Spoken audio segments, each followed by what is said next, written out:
விஜய் அவர்கள் இன்று அவருடைய விழாவிலே வழக்கம் போல அதிமுக கழகத்தை மட்டம் தட்டி குறை சொல்லி ஊழல் கட்சி என்று சொல்லியதாக நீங்கள் கேள்வி கேட்கிறீர்கள்.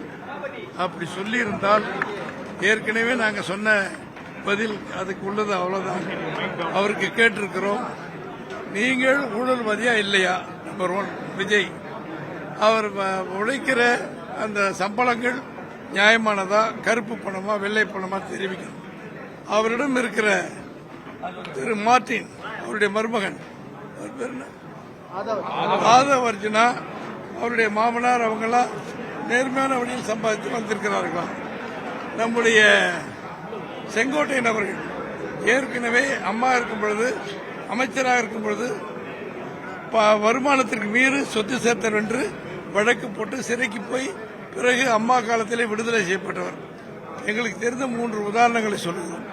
இவர்களுக்கெல்லாம் பதில் சொல்லிவிட்டு நேர்மையானவர் ஊழலற்றவர் என்று நிரூபித்த பிறகு அதிமுக கழகத்தை குறை சொல்லுங்கள். இதுவரை கட்சியின் பொதுச் செயலாளர் இருக்கிற மாண்புமிகு எடப்பாடியார் அவர்களை வழக்கு போட்டு வழக்கு நடத்த வேண்டாம் என்று வாபஸ் பெற்றவர் திரு ஸ்டாலின் அவர்கள். எனவே அங்க இருக்கா அதனவே எங்களை பொறுத்தவரை நேர்மையாக கட்சி நடத்தினவர்கள் தினமலர் பத்திரிகை, நியூஸ் 7 அந்த தொலைக்காட்சி மக்களுடைய கருத்து கணிப்பிலே முதன்மையான இடத்தில் அதிமுக கழகம் முதலமைச்சராக ஒரு தகுதி படைத்தவர் திரு எடப்பாடியார் என்றும் மாண்புமிகு எடப்பாடி என்றும் 2வது இடம் திமுகவிற்கும் அதற்கு பிறகு 3-4 இடங்களை விஜய்க்கு கொடுத்திருக்கிறார்கள். அதையெல்லாம் பார்த்து விட்டு அவர் பேசினார். நல்லது. தாவேகாவால தான் திமுகவை வீழ்த்த முடியும் சொல்ற கருத்தை நீங்க எப்படி பாக்குறீங்க? அதான் இதாங்க பதில். அதுக்கு வீழ்த்த முடியாது, அவங்களுக்கு ஒண்ணு இல்லைங்கிறது அதானே. வீழ்த்த முடியாது. நீங்கிட்ட நின்றுட்டு ஒரு கேமரா பாருங்க. ஒவ்வொரு வீட்லயும் விஜய் இருக்காரு. தேர்தல் போது அவங்க வருவாங்க, வாக்காளர் அட்டையோட வெளியே வருவாங்க, அப்ப தெரியுன்ற. ஓட்டு உரிமை இல்லாதவங்க வேணா இருப்பாங்க, யாராவது சின்ன பிள்ளைங்க படத்தை கிடத்த வச்சுக்கிட்டு. ஓட்டு உரிமை இருக்கவங்க எல்லாம் எல்லாமே அதிமுக தான் ஆதரவு கொடுப்பாங்க. பாஜக தான் தலைமை அப்படின்னு சொல்றாரு, நீங்க அதிமுகன்றீங்க. எது ஏங்க நீங்களே நீதிபதிகள், நீங்களே அமித்ஷா ஐயா வந்த போது நீங்க எங்க கூட்டணிக்கு தேசிய ஜனநாயக என்டிஏ கூட்டணிக்கு தலைவர் திரு எடப்பாடி பழனிசாமி அவர்கள், இதனுடைய தலைமை கட்சி அதிமுக. முதலமைச்சர் பொறுப்பு எங்கள் கூட்டணியிலே திரு எடப்பாடி பழனிசாமி அவர்கள் தெளிவா சொல்லிட்டார்.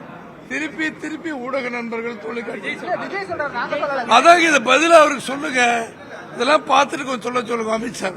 எனவே நாங்க போய் விஜய்க்கு இது பிஜேபிக்கு அடிமையாக இருக்க வேண்டிய அவசியம். நம்பர் 1 சிபிஐ விசாரணைக்கு போவதற்கு முன்பு 2 நாட்கள் போனதுக்கு வந்ததற்கு பின்பு ஒரு கூட்டத்தில் அந்த அவருடைய கட்சி அலுவலகத்தில் பேசுறாரு.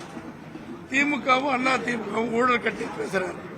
ஆனால் எங்களுக்கு பொது எதிரி பிஜேபி என்று பேசியவர் அன்னைக்கு பிஜேபியை குறை சொல்லவில்லை. இது என்ன காரணம்?